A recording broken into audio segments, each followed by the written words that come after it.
reaction to getting the contract extension? Of course, congratulations. Yeah, thank you. Certainly amazing feeling for me and my family, and I'm very thankful and appreciative of the opportunity I have every day. I've said that to you guys before, and I'm very appreciative of the Pagulas and for believing in me and putting me in this opportunity, and for what they do. They want to see us have success, and they give us every opportunity to do that. And you know, I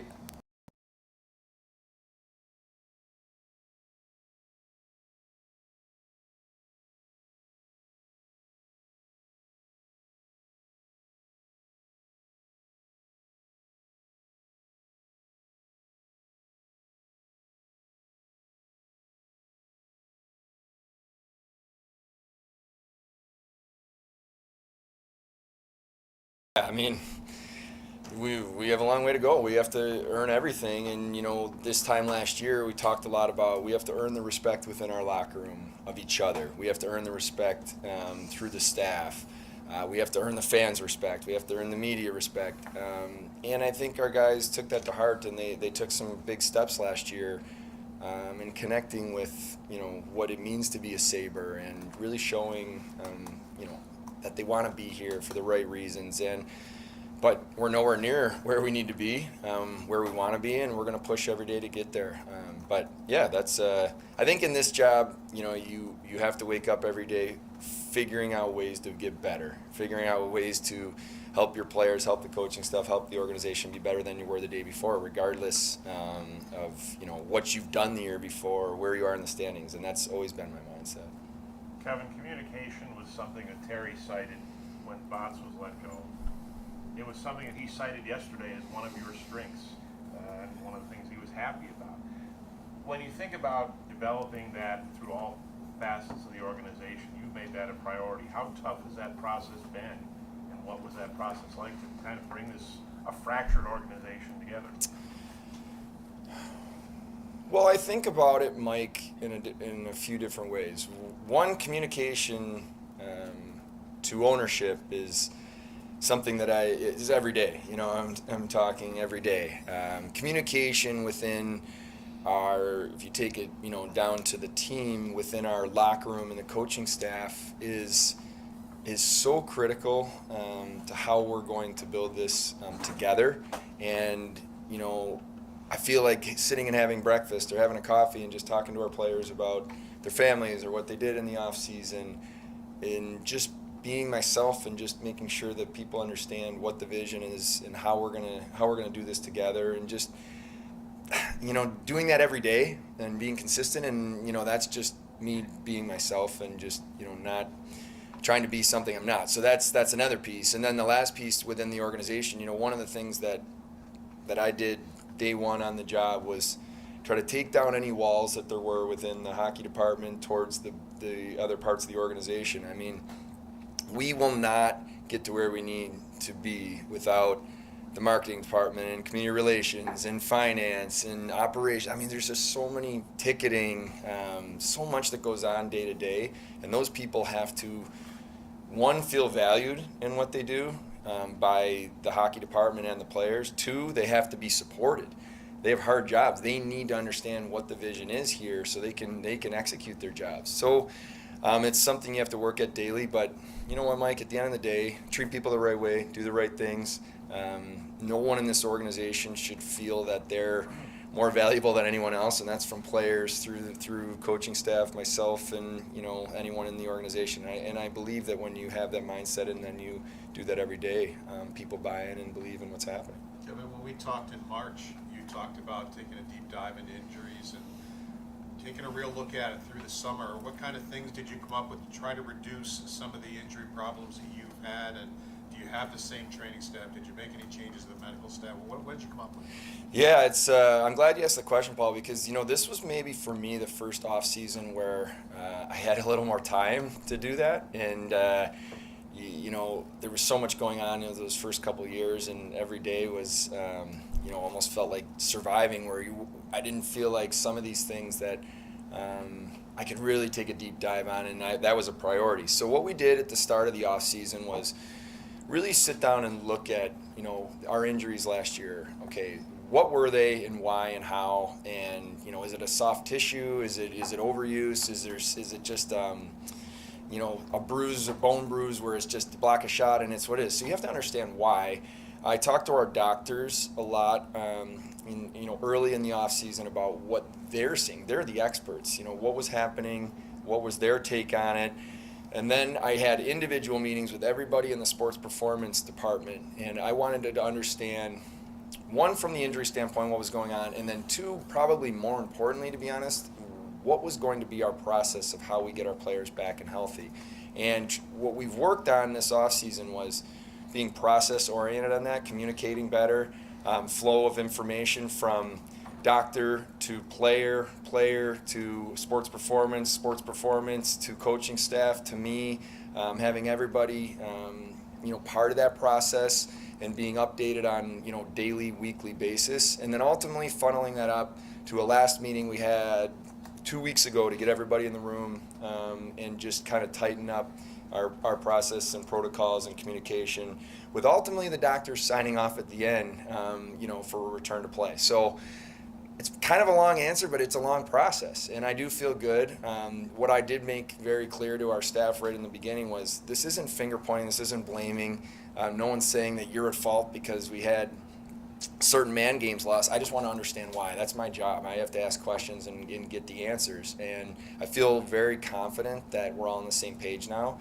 And when we do have something come up, that we have a plan. And maybe last year at this time, we just weren't quite good enough with our planning all around. So I feel a little bit better where we're at. Do you feel you have to maybe change some of the training that's done, whether it's practices, whether it's off-ice training? Does some of that have to change? Yeah, well, it's a great question, and that's honestly, the game evolves every year, and there's so much more information and data. And Donnie Granado and the coaching staff are really good with sitting with our sports performance team, and led by Ed Gannon, and just understanding workloads and where guys are at, and maybe today they need to back off a little bit, or there's probably extra days last year that we gave players the day off totally because they just needed it, and that was based on not as much Donnie and the coaching staff, but more based on the sports science. So that communication is critical, and then Donnie really knows after every practice which drill he does gets our players at certain levels,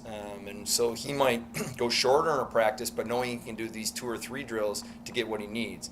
So that's all the communication that started last year, but we'll be better with this year. And they have tough jobs. Those are not easy jobs, but I feel confident with where we're at now. Kevin, a year ago, you were unfortunately stripping Jack of his captaincy. Do you have an outline of what your plan on captain is for this season? Yeah, we'll have a captain this year. We've talked a lot about it in the off season.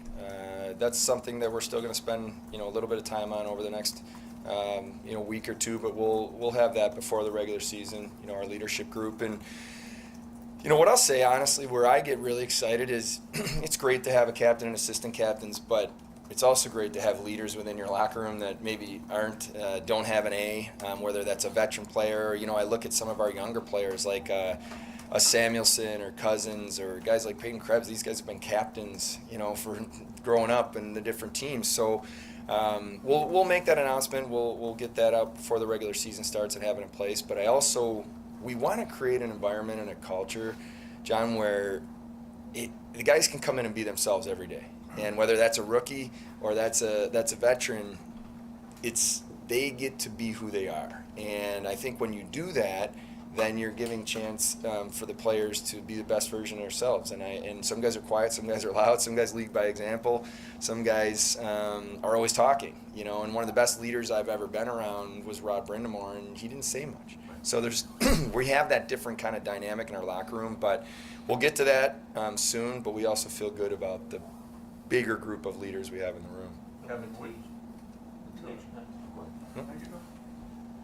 The Tage contract, I think people were surprised that it came so suddenly. I mean, you had time. Why did you do it now? And just why the commitment? Well, you've heard me talk a lot about as we build this roster, we're working towards setting it up for sustainable success, and we want to make sure that we identified our core. We identified the players that truly want to be here, that are going to be part of this for the long term, and we didn't want to make decisions or go do things that might block us from being able to do that. So this is an example now of where we made a decision. We felt it was the right decision, get Tage long term, and we also know we're going to have plenty more of those coming, which is a great thing because that means our own players are developing and becoming better. For Tage specifically, there's a lot that goes into it. You don't ever make these decisions in a vacuum. You really look at every possible thing. You look at the intangibles, like what are they like from a character standpoint? What are they like, off the ice? Or are they loved by their teammates, the coaches?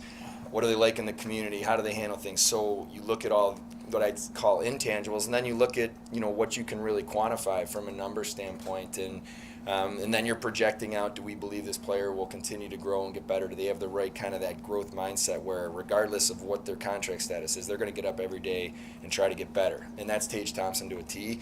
And the one other thing I'll say about Tage is, I've been asked quite a bit about, he had, 1 year, you call it 1 year of, high-end production and, getting this type of deal. I actually look at it a little bit differently, where I love that he went through a lot of adversity to get to where he got to in his career. He had a lot of challenges as a young player. He's put in a high-profile trade. He spent time in the minors. He's been through a tough injury. He was scratched. He was on the taxi squad. And none of this stuff kept him down. It wasn't woe is me. It's I'm going to get better and I'm going to figure out a way to have success. So I actually think that body of work that he put together gives me personally comfort that he's the type of player we want to have here for a long time.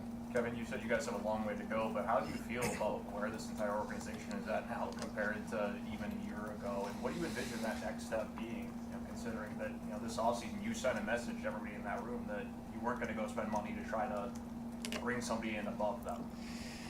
Yeah, Lance, I think everybody would stand here in my position and start a training camp and across the league, and everybody has the same goal. Everybody wants to win a Stanley Cup. You want to be holding that trophy at the end of the year, and that's important. That's why we do what we do and the focus we have every day. But I think you have to, Donnie and I talk about this a lot, you have to narrow the focus. You have to shrink it down and really start to get in the moment of, okay, what do I need to do today? How do we win the day? How do we win the moments? And we talk a lot about that internally of let's win the moments, let's win the day, and then it's going, that process of doing that's going to exponentially raise the level, the standard of everybody in our locker room and our organization. The outcome of doing that over time will lead us to where we believe we can get to. So for me, yeah, I'm excited about the group we have. I'm excited about where we're at. I know we're young, and I know we have players that are going to go through ups and downs. It's just the nature of it, but I stood in front of the team yesterday and I looked the guys in the eye and I was excited, about this group and what's being built here. But the challenge is to get better every day. The challenge is to make sure that we hold each other accountable, to be our best, and that's all of us. And, if we do that, then I really believe we're going to take steps. Kevin, when you saw the prospects challenge, do you have even more belief now of the young depth that you have in your organization now? Yeah, I do. I was really proud of the way our guys competed. I just sat and had breakfast with the development staff actually this morning, and and I made a comment to them that what was really nice to see was, we know when we draft these players, there's so much work that Jerry Ford and his staff does. You see the skill, you see the talent, but sometimes when it raises and you have to really compete, and you're saying, okay, where are we going to be? Our guys competed. I think they fed off the energy. I don't know if you guys were at Harbor Center. It was awesome. 2 of those games sold out, and just the chants in the crowd. And I think it gave our prospects a little bit of a spark and a little bit of a, wow, okay, this is what it's like to be here in Buffalo. So I was proud of the effort. I thought Seth and the guys did a really nice job. Just like helping the guys relax but be intense at the same time, finding that balance and just going out and playing fearless. Injuries? Anybody not ready for camp? Overall, we had a couple from rookie camp that are kind of day-to-day, Bloom and Berzalo, that missed the end of camp there. But overall, guys came in good shape. healthy, ready to go. There's some guys that we'll monitor a little bit during camp to make sure we don't overdo it. 40-year-olds and all that stuff. So, but we're healthy and the guys are ready to go. Kevin, does your extension reflect you at least temporarily taking over any of the duties of team president in Kim's absence? And secondly, has Matthew Pagula been elevated to any official role, given what we saw from him at the draft and in the room on the embed video during free agency? Yeah, no, Matthew. Start with Matthew. I mean, he's a great kid. He's it's amazing actually before my eyes. When Pagula's bought the team, the age, and here he is. And what I've told him and all of the Pagula kids is the door is always open. Come in, spend as much time as you want. You could be anywhere you want to be. Sit with me, practice games. You want to go on a trip, whatever it is. And I think it's important to have transparency within our organization and within their family to know that they own the team and they should be excited to be here with us. So no, nothing's changed with Matthew. I think he's starting to learn, and he also spends time over with Brandon in the football ops and kind of just finding his way. In terms of my role, nothing's changed.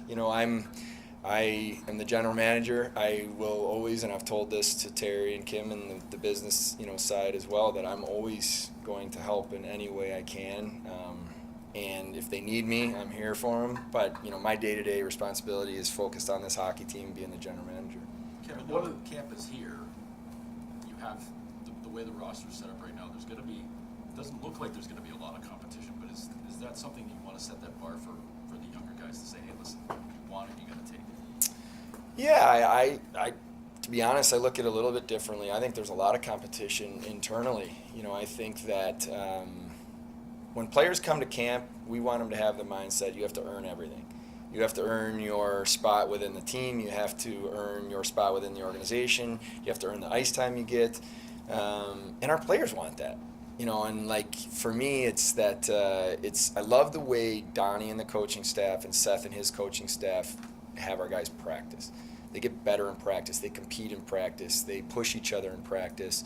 And that's just, helping them into the game. So for me, training camp is a great time to evaluate, to see where we're at overall organizationally. But I think there's a lot of competition within that room for, not just jobs, but for ice time and spots on power play and penalty kill and all of that, which I think is, a spot that maybe we weren't in, the last couple of years. What kind of expectation or what kind of jump would you like to see from Jack Quinn or J.J. Paterka? Well, yeah, there's a balance, Paul. What they did last year is pretty extraordinary at their age in the American Hockey League. So you're evaluating them on their body of work. They've certainly put themselves in a good position to show that they're ready to make this next step, but they're going to have to go earn it. We're going to watch them in training camp closely. But you also don't want them trying to be something they're not. They're feeling like, oh, this shift, it's all in this shift, because they've all put a pretty good body of work together to show us what they can do. But I think they're both driven to be great, and I think that their summers of work that they put in, the body of work last year that they put in now is for them mentally, just me spending some time with them recently, I think mentally they feel like, okay, we're ready to take on this challenge. So no pressure, no expectation other than them just being themselves. When it comes to roster spots and competition for jobs, is it a sure thing, or as much of a sure, do you want UPL in Rochester? And where are you how confident are you in your goaltending situation when knowing that Craig is his age and Comrie has played, I think I got it right here, 28 career games? How confident are you that you have that settled in UPL? Yeah, it's a fair question. I guess to really answer it, I'd want to give you guys perspective on the whole picture that we looked at for goaltending. You're signing Hauser and Worm to AHL deals, depth, very good goaltenders and tremendous people, the type of people we want in this organization. You look at the signing of Subban, as someone that we felt is a player that we know can play, has experience, he's at a good age, and he is about as good of a human being opportunities you can have, and just in terms of the way he carries himself every day. And he wanted to be here, a guy that had been on, one-way deals, to want to re-sign here with us.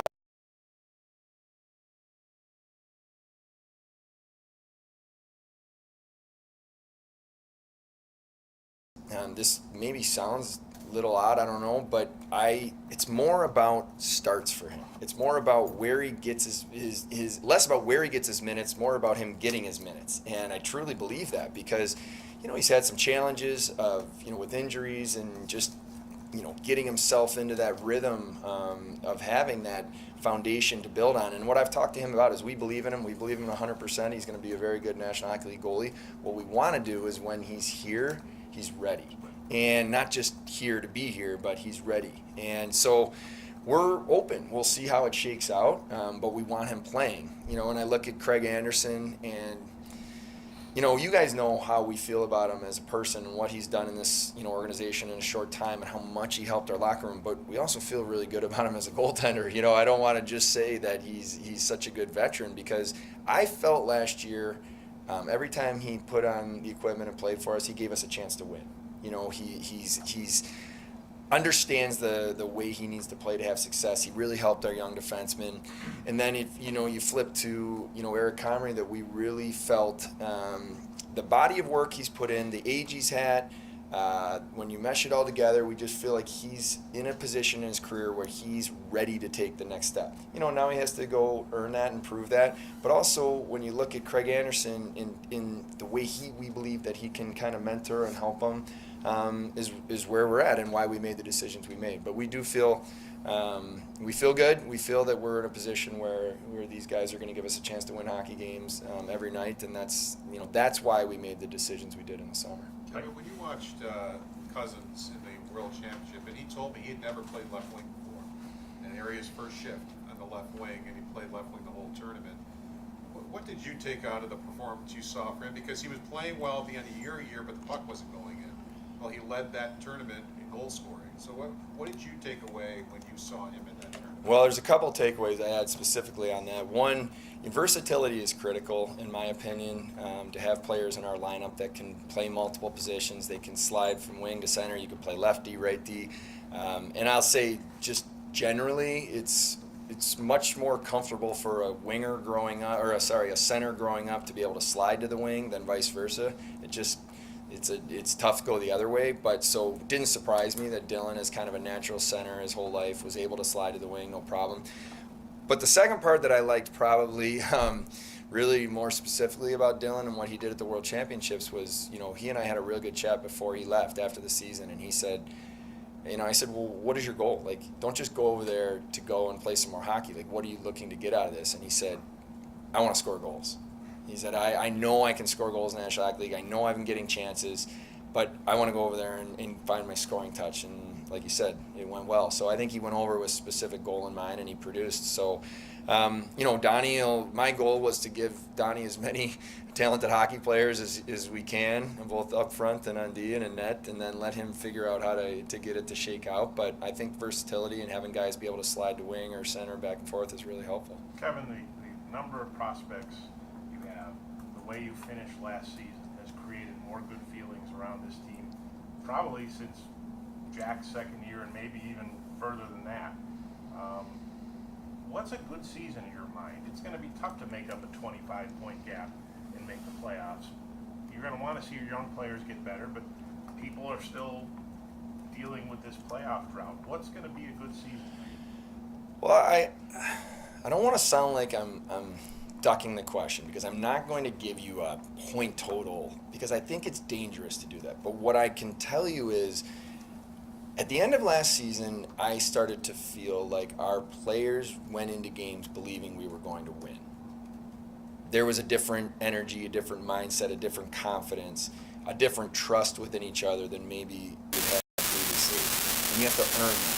So, as I think about our division, and I think about playing those teams and how good those teams are, and the respect that I know we have for those teams and what they've done, I'm excited to see if we can get to the point where we go and play those teams, and our guys, we can beat this team tonight.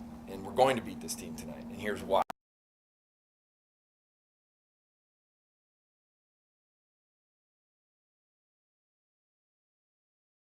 to is, are we winning the day? Are we pushing each other?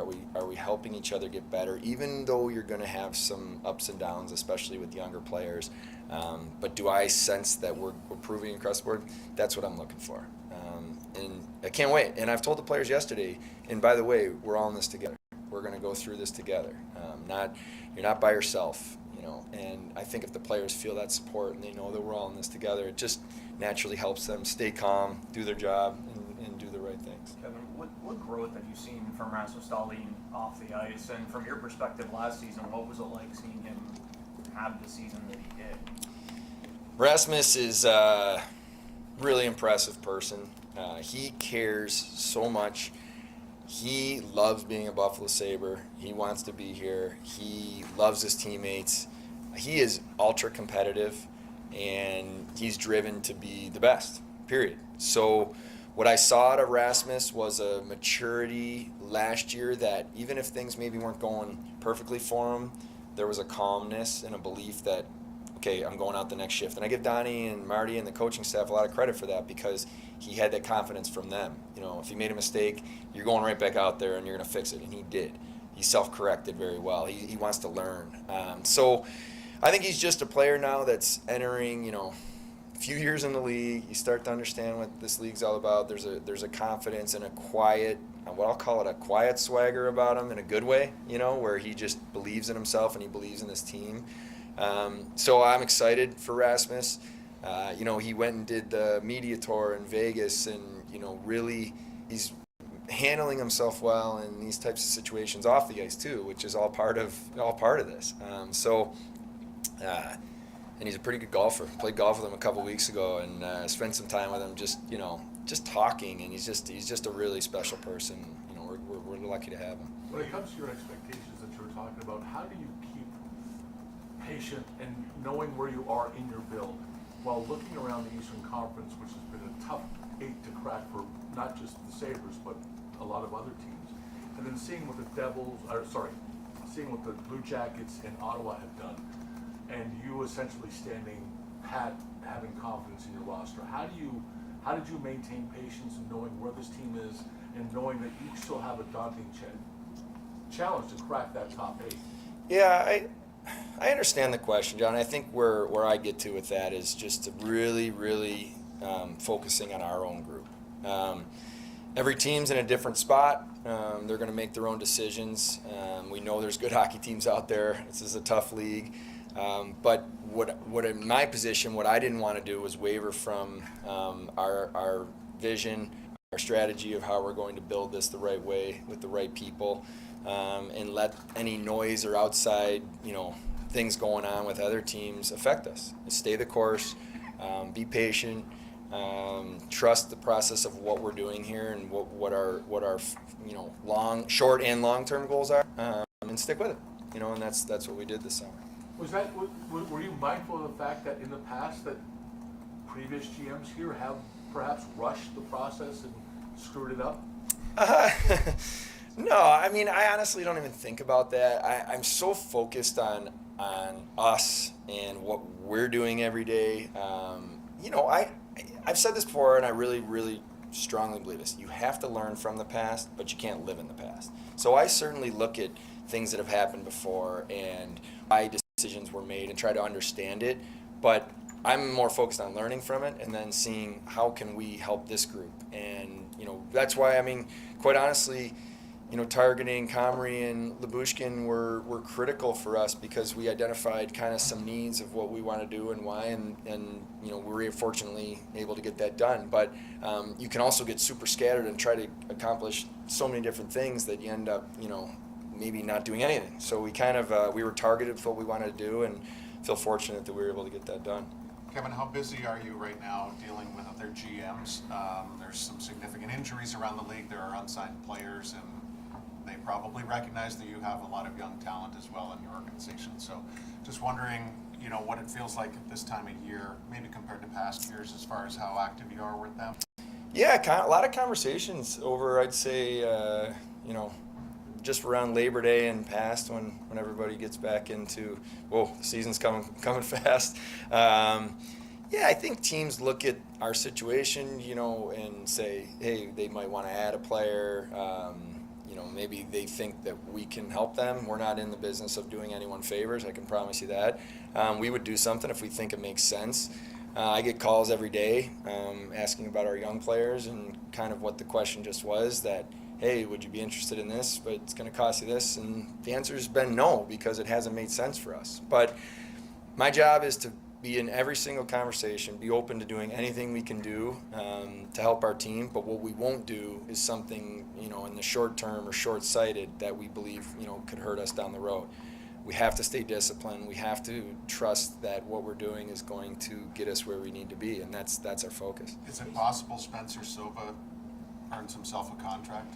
Yeah, it is. I think he was, to me, outstanding in the rookie tournament. He's a player we watched very closely going into the draft. Our scouts had quite a book on him. Character person, elite skater, athlete, that type of player. So he's someone we'll watch close. But we were, really impressed with him during the rookie camp, on and off the ice, and that's why he got the invite. Kevin, were you at all uncomfortable with Ben Bishop? I mean, he wasn't going to play here, but working for another organization, did that make you uncomfortable? No, it's just there is actually not right now, but it's not something. It's something I talked to Jim about right off the bat, in terms of where this was and where he was in his own health, and you guys know why we made that decision in the summer, and but no, not at all. Casey Middleston had a tough year last year. I think he got going later on, but just what gives you confidence that he can get back to being the player maybe he was a year ago when he started the season as number one center? So.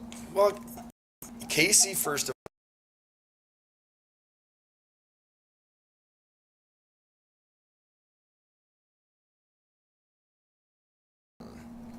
I could see it in him last year. He wanted so bad to get back and playing at the level he knows he can play at, but it's tough when you go through what he went through and trying to play catch up during the year. He's had a good summer. He looks really good. I spent a couple weeks ago, like I mentioned about Rasmus, I took some of the guys on the team that were in town. I took them all out golfing, and we just spent some time together. And Casey was in my group, and just, for 4 hours talking on the golf course just about his summer and what he did and his focus. And he's a really intelligent, hardworking, self-aware player, and I think those are the types of guys that have success. So I'm excited for Casey to be healthy, to get out there and be able to play his game, and I know he's put the work in.